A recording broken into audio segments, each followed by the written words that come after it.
I've got some really interesting news to share with you about the cookware industry. Over the last 30-ish years, there's only been a few real significant engineering updates or evolutions that have enhanced or improved cookware. The birth of ceramic-coated cookware would have been one of them, and I'd argue that the rebirth of vintage cast iron cookware would be another. These two advancements have been generally positive for consumers. Although I'm not a big fan of cookware that has a lifespan, ceramic cookware has shown to be non-toxic, but it does have a fairly short shelf life. But that's not what we're here to talk about.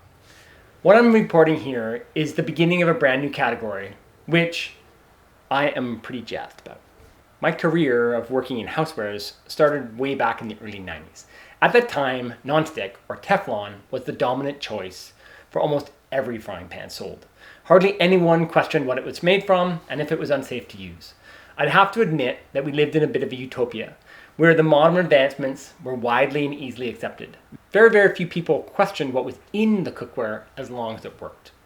Fast forward several decades, Teflon was proven without a shadow of a doubt that the chemical formula used in Teflon was toxic and harmful. DuPont, the maker of Teflon, was found liable for withholding information and poisoning the environment, which ended up killing people. This was not great for PR, as you'd imagine, and the groundswell started in the late 2000s. By the mid-2010s, the conditions were ripe for the rebirth of the American cast iron skillet and the beginning of the end of the $3 used cast iron pan that you would find at any garage sale. Many people were abandoning nonstick, and the next best thing was cast iron or heavy carbon steel. I evolved my thinking and what I was doing along with this trend as I witnessed every nonstick pan that I had sold would wear out. Customers returned to buy a new one, but their pans just wouldn't last. Due to this, I decided in 2015 that cook culture would no longer carry anything made with nonstick coating. In my industry, this was considered a little radical because I eliminated $400,000 a year in nonstick frying pan sales overnight. As you'd imagine, many of my suppliers were not happy. We started on a mission to sell an iron pan to anyone who was looking for a nonstick pan. This took some convincing, and it took some teaching. This is the entire reason I have this YouTube channel, to help educate those that want to move away from nonstick and into an alternative like iron cookware. This plan worked. Within a few years, we were selling more iron cookware than we had sold in nonstick. We became known for our knowledge and our commitment to our customers, but this is where the problem was, and I just couldn't address it. The problem was weight. Iron cookware is heavy, and that's just how it is. But why does iron cookware have to be made from 100% iron? Early last year, a brand popped up on Kickstarter called Strata. Those of you that follow this channel will be very familiar with these pans. I promote them a lot, and I believe they are an excellent alternative to coated cookware and heavy iron cookware. They're made with an aluminum core, stainless steel on the outside, and carbon steel on the inside. But even though I was excited, and customers were loving their pans, it was just really an experiment. Did Strata turn an idea into a prototype that people wanted? Will an aluminum-based iron pan be taken seriously? Here's the news. A few weeks ago, Misen, a brand of cookware and cooking tools that I have promoted on this channel, just released a brand new Kickstarter pan. This concept is very similar to Strata, but they have a special finish to their carbon layer. I'll get to the details of this pan in a minute, but I wanted to state just how important this is. The pan that Strata invented allows anyone to benefit from using iron cookware surface. The vast majority of people do not like 100% iron pans for day-to-day simple tasks like frying an egg. It's heavy and it's cumbersome. 100% carbon steel is a good alternative, but in reality, it's not that much lighter and it doesn't have the same heat distribution as a pan that it has an aluminum core. An aluminum-based pan will heat up quickly, disperse the heat well, and do a decent job of retaining the heat. For simple day-to-day tasks, aluminum pans are good at most things, making an ideal choice for most people. Hey, but don't get me wrong.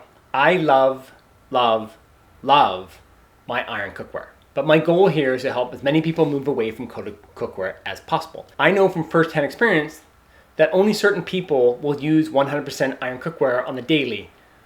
And before Strata, I didn't have a good alternative. So over on Kickstarter, this new Misen pan now has well over $2 million pledged. This is a very successful campaign, and there are still over 20 days to go.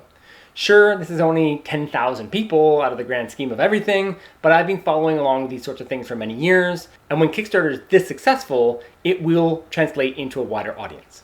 So here we are. We're witnessing the birth of a new cookware category. Misen is calling the cookware carbon nonstick, which is a bit bold. Strata calls theirs carbon clad, which I think is more true to form. To be clear, as I speak about the new Misen carbon steel pan, I have not used the pan and I'm only going off my past experiences with other pans and materials. I have a Misen pan on order and my opinion may completely change once I get a chance to use it. That said, my beef with them using the term carbon nonstick is that in my experience, nothing works like Teflon. Nonstick Teflon is so nonstick, it's like food is floating on the pan. No matter what you do, food does not stick. That is the jaw of Teflon. Iron cookware, on the other hand, can and does become wonderfully nonstick. But it's an iron cookware nonstick and not a Teflon nonstick. I would never tell a customer that iron works just like nonstick because I would be lying. It doesn't. I get great results in iron, but I have learned over years how to use iron and how to care for my cookware, so it's always in great condition to be nonstick. So, I'd put money on Misen delivering a good pan. They know how to make cookware and have made carbon steel for a long time. The difference between Strata pan and the new Misen carbon nonstick pan is that Misen uses a surface treatment called nitriding, whereas Strata uses raw iron surface. Nitriding is a common process used in various industries and has started to catch on in cookware. Several brands have already made a 100% carbon nitrated pan, but Misen are the first to use it in this new category. Nitriding seals and hardens the surface. In theory, this can help the pan become more nonstick, as it will be easier to season and easier to maintain. The issue I have, without trying this pan, is that they are calling it nonstick. I bet that I'll be able to make this pan nonstick, but is it a nonstick pan? No matter what, this new category is here and I'm pumped. I know firsthand how many large cookware brands are looking closely at this, and I'll bet you $1 that one of the majors is going to release something similar in the next 12 months. Time will tell.